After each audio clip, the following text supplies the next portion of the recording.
नाज़रीन, आप YouTube channel देख रहे हैं। मैं इमरान खान हूँ। सबसे पहले मलिक रियाज ने एक स्टेटमेंट दिया है।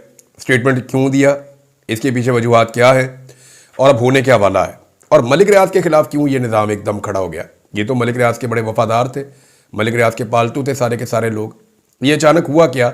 जिस आदमी का टीवी पे नाम नहीं लिया जा सकता था, जिस आदमी को कभी भी कोई पकड़ता नहीं था, जिस आदमी के खिलाफ कभी कोई केसेस नहीं बनते थे, जिस आदमी को सारा निज़ाम ही ओब्लाइज करता था, उस आदमी के खिलाफ कैसे हो सकता है? पहले मलिक रियाज का आप स्टेटमेंट सुने, फिर मैं आपको बताता हूँ अंदर की कहानी क्या है। मलिक रियाज ने कहा जी कि मेरा कल भी ये फैसला था, आज भी ये फैसला है, चाहे जितना मर्जी जुल्म कर लो, मलिक रियाज गवाही नहीं देगा। झूठी गवाही मांग रहे हैं ना इमरान खान के खिलाफ, तो मलिक रियाज ने कहा जी मैं तो गवाही नहीं दूंगा।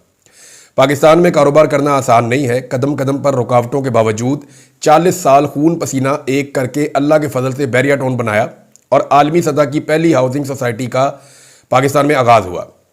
मेरे अल्लाह ने मुझे इस्तकामत दी और अपने मेंबर से किए हुए वादे मैंने पूरे किए। अनगिनत रुकावटों, सरकारी ब्लैकमेलिंग ने बाज़ औक़ात वादों की तकमील में तातुल पैदा किया, लेकिन मेरे रब ने हमेशा मुझे सुरखरू किया। सालों की ब्लैकमेलिंग, जाली मुकदमे और अफसरान की लालच को अबूर किया, मगर एक गवाही की ज़िद की वजह से बैरून मुल्क जाना पड़ गया। अब मलिक रियाज इससे पहले तो कभी बैरून मुल्क ऐसे नहीं गया, तो ये जाना क्यों पड़ा? मलिक रियाज को ये पता है कि इमरान खान के खिलाफ गवाही ना दी तो अभी तो 70-70, 80-80 साल के बुजुर्ग उठाए जा रहे हैं, तो मलिक रियाज का भी लिहाज कोई नहीं होगा, इसको भी उठा लिया जाएगा। लिहाजा मलिक रियाज जो है पहली दफ़ा पाकिस्तान से निकल गया। इससे पहले बड़े मुकदमे बने, बड़ी चीज़ें हुई, कभी पाकिस्तान से नहीं निकला। लेकिन ये एक मलिक रियाज ने अपने मुंह से कहा कि एक गवाही की जिद की वजह से बैरून मुल्क मुंतकिल होना पड़ा। मुद्दतों से लोगों की ख्वाहिश थी कि पाकिस्तान ब्रांड को वर्ल्ड क्लास ब्रांड बनाया जाए। अल्लाह ताला के फजल से इसका सबब भी बना, मुझे अल्लाह ने बनाया और दुबई में बीटी प्रॉपर्टीज़ का आगाज़ कर दिया। मलिक रियाज ने वह प्रोजेक्ट शुरू किया दुबई में, बीटी प्रॉपर्टीज़ का, और वो ये कहते हैं कि दुबई की तरक्की का राज, और फिर आगे शेख मोहम्मद बिन राशिद अल मखतूम उनके विजन का जिक्र किया और उनका सारा बताया। फिर उन्होंने कहा जी नैब ने प्रेस रिलीज जो जारी की है ये ब्लैकमेलिंग का एक नया मुतालबा है, मैं जब्त कर रहा हूँ लेकिन दिल में एक तूफान लिए बैठा हूँ। ऐसा ही जुमला आपको याद होगा नवाज शरीफ ने भी बोला था, लेकिन वो तूफान नवाज शरीफ के दिल के अंदर ही फारग हो गया।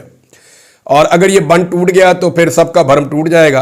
ये मत भूलना कि पिछले 25-30 सालों का सब राज सबूतों के साथ मौजूद है। ये तो बात ठीक है, मलिक रियाज के पास सारे ही नंगे हैं, बेशुमार राज मलिक रियाज के पास हैं, और मलिक रियाज को ये राज अफशा कर देने चाहिए ताकि पता चल जाए पाकिस्तान को किस किसने लूटा, किस किसने दो नंबरियाँ की हैं, कौन कौन रिश्वत लेता रहा है, कौन कौन प्लॉट्स लेता रहा है, कौन कौन फ़ायदे लेता रहा है, किस किसने क्या क्या कमाया है, जरदारी ने क्या किया, बिलावल हाउस कैसे बना, ये बताएं कि नवाज शरीफ के बेटे की प्रॉपर्टी डबल कीमत में क्यों खरीदी, ये भी बताएं कि अलकादर यूनिवर्सिटी की ज़मीन क्यों दी। जो बताना चाहते हैं बताएं।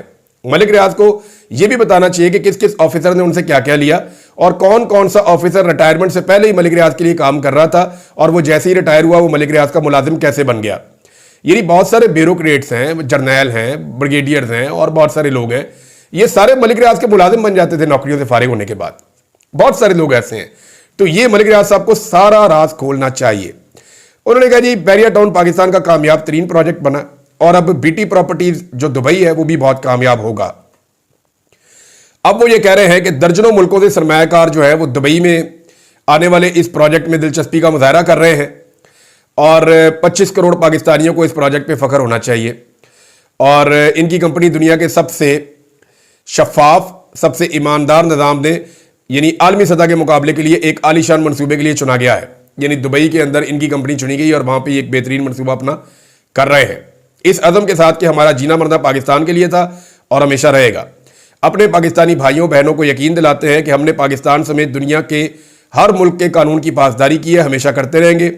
मलिक रियाज ना तो किसी के खिलाफ इस्तेमाल होगा और ना ही किसी से ब्लैकमेल होगा। इंशाल्लाह दुबई प्रोजेक्ट कामयाब भी होगा और दुबई समेत पूरी दुनिया में पाकिस्तान की पहचान बनेगा। अब ज़रा आप समझें कि ये मामला क्या है।